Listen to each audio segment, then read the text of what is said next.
जी देखिए, प्रतिज्ञा जो पहले चरण का लोकसभा चुनाव होना है उसमें अब बहुत ही कम वक्त बचा है। पहले चरण के लोकसभा चुनाव के लिए आप 17 अप्रैल तक ही केवल चुनाव प्रचार प्रसार कर सकते हैं। ऐसे में बीजेपी के जो तमाम धुरंधर हैं, खासतौर पे आपने देखा कि पिछले दिनों जेपी नड्डा ने किस तरह से जबलपुर से प्रचार प्रसार का आगाज किया, फिर उसके बाद उज्जैन, और अब प्रधानमंत्री नरेंद्र मोदी भी जबलपुर आएंगे और रोड शो करेंगे। ऐसे में कहा भी जाता है कि महाकौशल के सियासी रण में अगर प्रचार प्रसार की शुरुआत होती है तो जबलपुर से होती है। विधानसभा चुनाव में आपने कांग्रेस को भी देखा था, प्रियंका गांधी आई थी। ऐसे में प्रधानमंत्री नरेंद्र मोदी का रोड शो काफी खास माना जा रहा है। इसीलिए आज जो है मुख्यमंत्री मोहन यादव जबलपुर और मंडला के दौरे पर रहेंगे और खुद जो सीएम है मोहन यादव वो जायजा लेंगे रोड शो का कि आखिरकार जो रोड शो होगा कहां से कहां तक होगा और किस तरह से सुरक्षा व्यवस्था होगी।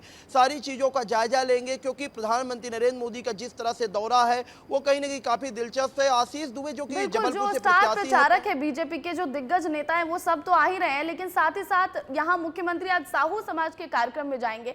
आपको याद होगा सूरज की थोड़े दिनों पहले वो यादव समाज के कार्यक्रम में गए थे और वहां भगवान श्री कृष्ण को लेकर खूब उन्होंने बात कही थी। उन्होंने कहा था कि क्योंकि वो यदुवंशी थे तो इसीलिए वो गर्व महसूस करते हैं। तो साहू समाज को साधने के लिए क्या कुछ यहाँ पर करेंगे मुख्यमंत्री?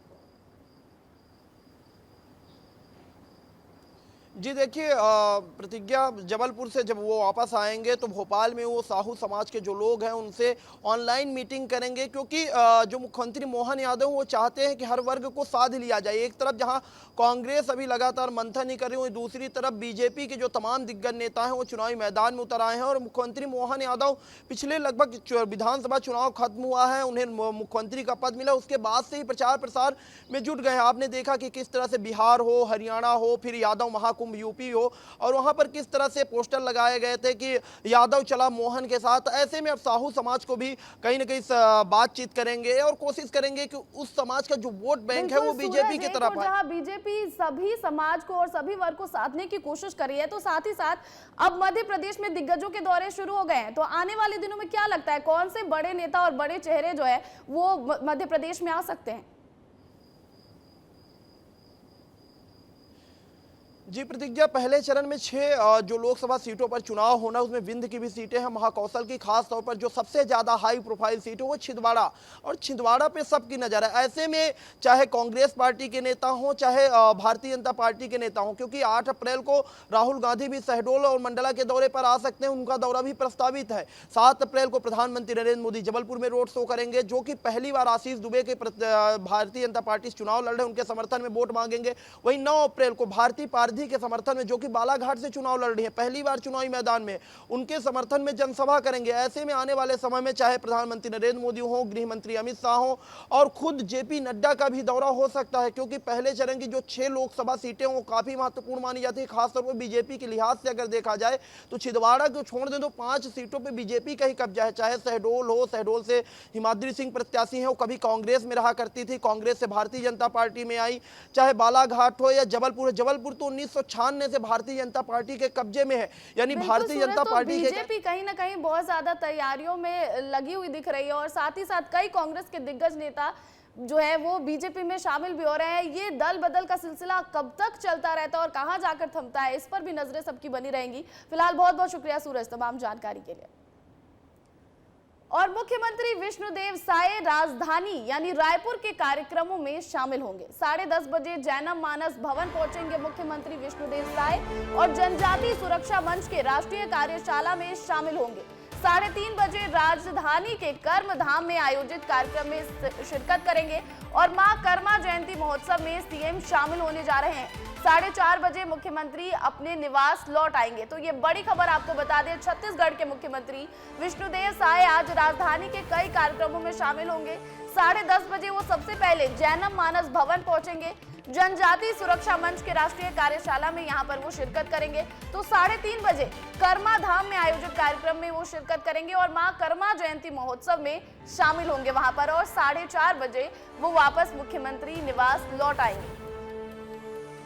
तो ये बड़ी खबर आपको छत्तीसगढ़ से बता दें। आपको ये भी बताएं कि जो मुख्यमंत्री विष्णुदेव साय हैं वो लगातार दौरे कर रहे हैं जिलों के। कल वो बिलासपुर दौरे पर थे और साथ ही साथ जो है जितने भी वहां के नेता और जितने भी वहां पर प्रत्याशी हैं, खासकर उनकी जनसभाएं जब हो रही है तो वहां पर मुख्यमंत्री खुद भी जा रहे हैं और साथ ही साथ नामांकन रैली में भी शामिल हो रहे हैं। तो अब इस पूरी खबर पर अधिक जानकारी के साथ खोमन साहू रायपुर से लाइव जुड़ गए। खोमन का रुख करेंगे। खोमन, आज कई कार्यक्रम होने हैं मुख्यमंत्री के, तो कहा जा सकता है कि कहीं ना कहीं हर समाज को साधने की जो कोशिश है वो विष्णुदेव साय की यहाँ पर नजर आ रही है।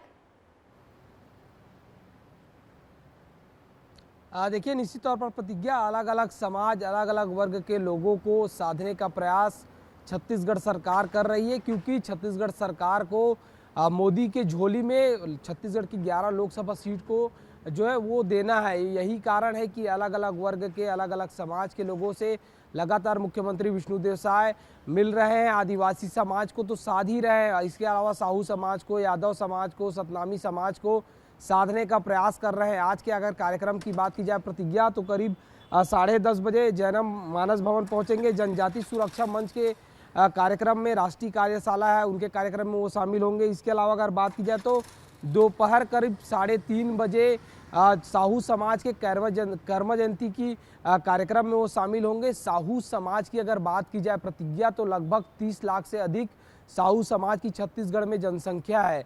एक बड़ी भूमिका साहू समाज की रहती है छत्तीसगढ़ में सरकार बनाने की। तो यही कारण है कि साहू समाज को साधने का प्रयास कहीं ना कहीं भारतीय जनता पार्टी और सारे समाज और सारे वर्ग को साधने की कोशिश तो है ही, लेकिन अगर हम बीजेपी या फिर कांग्रेस किसी भी पार्टी की अगर बात कर ले तो कौन से वो दिग्गज नेता और बड़े चेहरे जो है वो हो सकते हैं छत्तीसगढ़ में, जो वहां पर आने वाले हैं और आगामी दिनों में वो चुनावी सभा करने वाले हैं? देखिए, जिस तरीके से अलग अलग अगर नेताओं की बात की जाए तो अब राष्ट्रीय नेताओं के तो दौरे होने वाले हैं प्रतिज्ञा, क्योंकि 6 तारीख को जो अमित शाह है वो कवर्धा में आने वाला है। प्रधानमंत्री 8 तारीख को जो है बस्तर में आने वाले हैं। उप मुख्यमंत्री अलग अलग दौरे कर रहे हैं।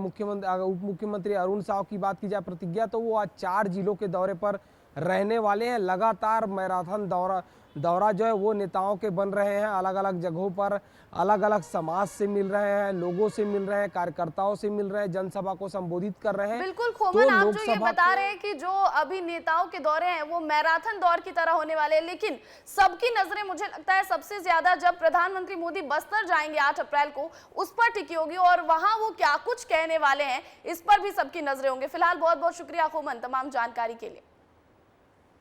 पूर्व नेता प्रतिपक्ष अजय सिंह ने फिर ईवीएम पर सवाल उठाए हैं। उन्होंने आरोप लगाया है कि ईवीएम में सेटिंग किए बिना कैसे बीजेपी 400 सीटें पार करने की बात कह सकती है। उन्होंने रीवा मेयर के कांग्रेस उम्मीदवार के नामांकन से किनारा करने पर भी अपना पक्ष रखा है। हमारे साथ पूर्व नेता प्रतिपक्ष अजय सिंह हैं, नामांकन रैली में शामिल होने के लिए आए हैं। सर, बीजेपी 400 पार का नारा दे रही है, कैसे मुश्किल होगा? यदि उनने पूरी तरह से सेटिंग कर ली हो तो बात दूसरी है।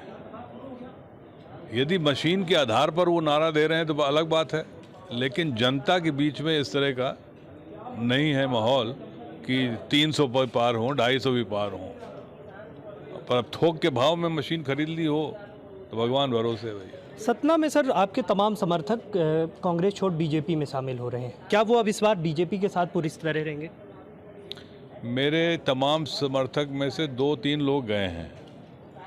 एक पूर्व विधायक, वो पहले से बहुजन समाज पार्टी में चले गए थे, अब बहुजन समाज पार्टी से बीजेपी में चले गए। सुधीर सिंह तोमर गए, अब क्यों गए वो जवाब दें। वैसे तो बहुत सारे लोगों के समर्थक बहुत सारे जगह चले गए, तो क्या कोई चाहता है कि अपना समर्थक चला जाए?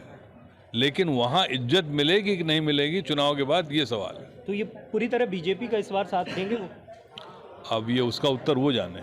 ठीक है सर, एक सवाल ये कि महापौर पूरी तरह कार्यक्रम से नदारत है। ये नामांकन रैली में भी रीवा महापौर शामिल नहीं हुए, बीजेपी में जाने की चर्चा बड़ी तेज है।